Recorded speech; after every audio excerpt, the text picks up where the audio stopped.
때로는 확장을 해야만 합니다. 입지가 확립된 뒤에 확장이 필요한 이유는 앞에서 말한 것처럼 아무리 잘 되는 사업이나 장사도 거대한 변수에 무너질 수 있습니다. 따라서 수많은 변수를 대응하기 위해선 확장은 반드시 필요합니다. 그럼 어떤 식으로 확장을 해야 할까요? 우선 첫 번째로 내 단골 고객이 원하는 제품과 서비스, 입지에 대한 조사가 중요합니다. 모든 창업은 고객을 위주로 해야만 합니다. 일단 내가 내 자리에서 내 브랜드에 내 제품을 팔 경우 굉장히 안정적으로 사업을 진행할 수 있게 됩니다. 그러나 모든 제상사가 그렇듯 미래는 정해져 있지 않고 어떻게 변할지는 아무도 모릅니다. 그러나 확실한 것은 대부분의 사람들이 기존의 상점에서 기존의 물건을 사려는 경향이 굉장히 강합니다.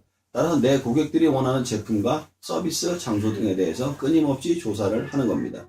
그렇게 되면 변화하는 고객의 성향에 따라서 제품과 서비스, 입지 등을 확장할 수 있게 됩니다. 한 자리에서 같은 제품과 서비스를 고집하다 보면 시장의 변화에 따라 변화할 수도 사업을 망할 수도 있기 때문입니다. 두 번째는 실험입니다. 일단 조사를 한다고 해서 그 일을 무조건 실행해서는 절대로 안 됩니다. 일단 어떤 제품에 대한 수요가 발생했다 쳐도 그 물건을 무조건 들여서 대량으로 판매해서는 안 되고 어떤 종류로 판매를 해보면 장기간 동안 시장의 반응을 살피는 겁니다. 그러면서 제품과 서비스를 보완해가는 방식으로 완성을 해나가야만 합니다. 많은 창업자들이 이러한 실험을 하지 않고 무조건 자신들만의 데이터만 믿고서 하다 크게 손해를 보고 실패를 하는 것을 많이 보았습니다. 절대로 올인하는 방식으로 제품과 서비스 입지를 믿고서 들어가선 절대로 안 되며 일단의 실험을 통해서 조금씩 완성하는 방식으로 가는 것이 중요합니다. 세 번째, 선택과 집중, 그리고 플랜 B를 준비해서 해야만 합니다. 앞에서 말한 조사를 통해 실험으로 제품과 서비스를 완성했다면 그것을 집중적으로 판매하는 서브 브랜드를 만들되 이 브랜드가 실패할 가능성에 대해서 같이 준비를 해서 런칭을 해야만 합니다. 제가 기억에는 한 사례는 중국에서 짬뽕을 팔려고 조그만 그릇에 담아서 많은 중국인들에게 먹여보았는데 그 중에서 가장 맛있다고 하는 짬뽕을 집중적으로 판매하려고 담아서 팔아보니 판매가 안 되는 겁니다.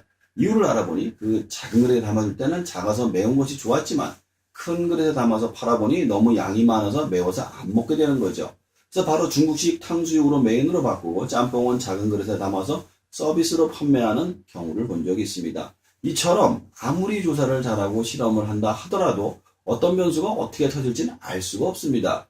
그러니까 이 경우 분점과 서브 브랜드를 만드는 데 많은 노력을 해야만 합니다. 네 번째, 입지의 벽을 정리해 보겠습니다. 우선 첫 번째로 내 자리에서 사업을 해야만 합니다. 남의 자리에선 언제든지 쫓겨날 수 있기 때문이죠. 두 번째, 내 브랜드를 만들어야만 합니다. 자리가 바뀌어도 내 단골들은 내 브랜드를 보고 쫓아오기 때문이죠. 세 번째로 확장을 해야만 합니다. 아무리 좋은 자리에서 좋은 브랜드를 하고 있어도 거대한 변수가 터지면 무너질 수 있기 때문이죠. 다음 시간에는 창업의 벽을 총정리해 드리겠습니다. 감사합니다.